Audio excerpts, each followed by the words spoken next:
Mukunda jewelleries వారి Mukunda silks ఈ నెల 23న దిల్సుఖ్ నగర్ లో గొప్ప ప్రారంభం. ప్రతి 3000 షాపింగ్ పై 3 గ్రాముల సిల్వర్ కాయిన్ ఫ్రీ. త్వరపడండి, ఈ ఆఫర్ ఈ నెల 23 నుంచి 30 వరకు అన్ని బ్రాంచ్లు వర్తిస్తుంది. ఖమ్మం నేలపై పుట్టి ప్రకృతి పరిమళాన్ని ప్రపంచానికి అందించినటువంటి మహనీయుడు వనజీవి రామయ్య గారు. ఇంటి ముందే కాదు, గ్రామం ముందే కాదు, రాష్ట్రం మొత్తం కూడా పచ్చగా ఉండాలని భావించినటువంటి వ్యక్తి పద్మశ్రీ వనజీవి రామయ్య. అలాంటి వనజీవి రామయ్య జీవిత కథను ఆధారంగా చేసుకొని ఒక బయోపిక్ ని అయితే రూపొందిస్తున్నారు. ఇది ఖమ్మం పట్టణంలో జరుగుతా ఉంది. అయితే ప్రధాన పాత్రలో మన సినీ నటుడు బ్రహ్మాజీ గారు ప్రధాన పాత్రలో నడుస్తా ఉన్నారు. సార్ నమస్తే అండి. నమస్తే. మీరు గత 30 సంవత్సరాలుగా ఇండస్ట్రీలో ఉన్నారు. మీకు చాలా పెద్ద ఫ్యాన్స్ చాలా ఉన్నారు. అంటే మీరు గతంలో ఒక కమెడియన్ గా సపోర్ట్ రోల్ గా చేసేవాళ్ళు. ఇప్పుడు ఈ ప్రధాన పాత్రలో చేయటం మీకు ఎలా ఉంది సార్? ఇది ప్రధాన పాత్ర కాదండి, ఆయన జీవిత చరిత్రలో ఆయన క్యారెక్టర్ చేయడం అదృష్టంగా భావిస్తున్నాను. ఎందుకంటే ఆయన పద్మశ్రీ వచ్చింది ఆయనకి. ఆయన పెద్దగా చదువుకోలేదు. ఆయన సాధించింది ఏంటంటే ఆయన లైఫ్లో 1.5 మొక్కలు ఆయన సోలోగా నాటారు ఆయన. సో అది చాలా ఇన్స్పైరింగ్ గా ఉంది. ఈ కథ మొత్తం అందరికి దేశానికి మొత్తం తెలియాలని వేముగంటి అనే డైరెక్టర్ గారు నాకు చెప్పడం వల్ల నేను చాలా ఇన్స్పైర్ అయ్యి ఈ క్యారెక్టర్ చేయాలని డిసైడ్ అయ్యాను. అంటే ఆయన కొంచెం పెద్ద వయసు కలిగిన వ్యక్తి. ఆయన నడవడికి కావచ్చు, ఆయన నడిచే విధానం, మాట్లాడే విధానం, ఇవన్నీ కూడా మీరు ఎలా నేర్చుకున్నారు? ఆయన ఆయన గురించి పుస్తకం చదివాను, ఆర్టికల్స్ చదివాను. సో ఊర్లో ఖమ్మంలో ఆయనతో పరిచయం ఉన్న వాళ్ళతో కూడా మాట్లాడాను. కొన్ని వీడియోలు చూశాను కాబట్టి సాధ్యమైనంత వరకు కొంచెం దగ్గరలోనే చేద్దామని అనుకుంటున్నాను. అంటే మీరు ఎప్పుడు బిజీ షెడ్యూల్లో ఉండేవాళ్ళు.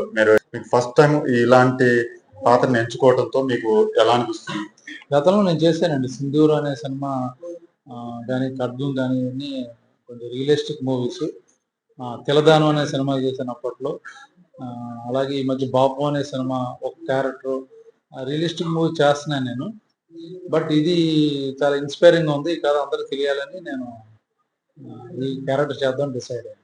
అంటే మీరు ఖమ్మం ఇంత ముందు ఎప్పుడైనా ఖమ్మంలో ఇలాంటి ఏదైనా సినిమాకి పనిచేస్తారా, లేదా ఫస్ట్ టైం ఖమ్మం వచ్చారు? ఇక్కడ ప్రజల ఆదరణ, అభిమానం ఎలా ఉంది? చాలా మంది అందరూ నన్ను బాగా ప్రేమ. అంతకుముందు ఒకసారి వచ్చాను, బట్ ఇప్పుడు నన్ను బ్రహ్మాజిగా చూడలేదు.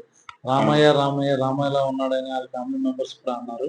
So I'm very happy for that. ఈ సినిమా ద్వారా ఎలాంటి సందేశం, అంటే ఇప్పటి వరకు వనజీవి రామయ్య అంటే తెలంగాణ వ్యాప్తంగా తెలిసిన వ్యక్తి, అతను పద్మశ్రీ కూడా వచ్చింది.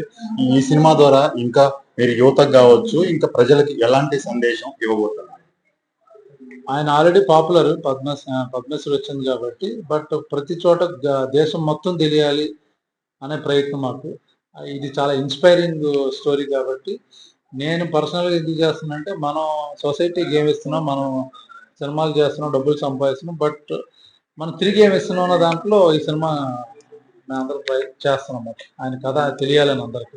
చివరిగా ఒక చిన్న ప్రశ్న ఏంటంటే, మీరు భారీ బడ్జెట్, అంటే మీరు రెమ్యూనరేషన్ తీసుకోకుండా కూడా ఈ సినిమాకి చేస్తున్నారు అంటున్నారు. ఇంత ప్రేమ పెట్టి ఇంత చేయడానికి గల కారణం?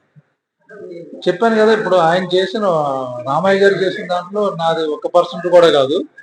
ఆయన చేసిన త్యాగం, ఆయన వచ్చిన పెన్షన్లో డబ్బులు కూడా ఆయన సగం 70% దీనికి ఖర్చు పెట్టారు.